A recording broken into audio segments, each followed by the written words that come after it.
Kasi, syempre, yun ang pinaka-unang-unang time na nag-kiss kami ni Maya. So, that would have to be the most romantic moment for me. You are my first. Siguro, small things like, pag hindi mo in-expect, and then, yung special someone mo does something special for you, like, may gusto ka na like, hindi mo nabibili or wala kang oras gawin or whatever. Pagkatapos, ginawa niya for you, that's very sweet for me.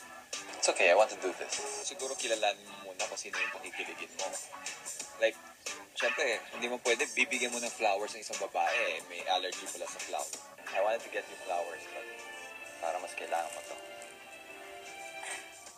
Yung mga pakilig dati at saka ngayon, iba na eh. So, ngayon yung tinitext-text na lang, kinikilig na yung mga kadate nila.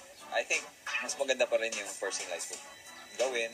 Buhay ko'y nasa'yo, matitis mo ba ako? Oh baby, wag sanang magtampo. Sorry, pwede ba? Moment para sa akin sa show namin na Here With My Heart is yung hinarana ni Sir Chief si Maya. Nag-away sila, sinundan niya sa probinsya, hinarana at Lansol. Buhay ko'y nasa'yo, matitis mo ba ako? Oh baby. I'm not the type of person naman na nangangailangan ng mga grandiose, ng mga material things. Sir Chief, walang ganito. Mahal to eh. Ang importante sa akin is that I am showered with attention, yung okay routine, yung mga bagay na dyan. Kunyari, text ka just to show me that you are cared for and remembered. Sir Chief, Sabi ko na nga ba, gising ka pa eh. excited lang.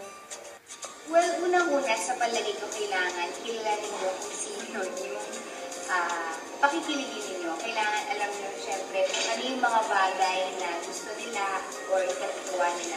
Kasi may mga tao na hindi mahilig sa surprises. So, huwag kayong mag-regresa kung yung taong pakikiligin ninyo hindi mahilig sa surprises. Kung yung pakikiligin nyo naman ay mahilig sa surpresa, gawin nyo yun. Ano ginagawa mo dito? Kaya mo? Gusto, syempre. So, importante na kilalanin nyo yung tao na pagagawa nila ng pakilig.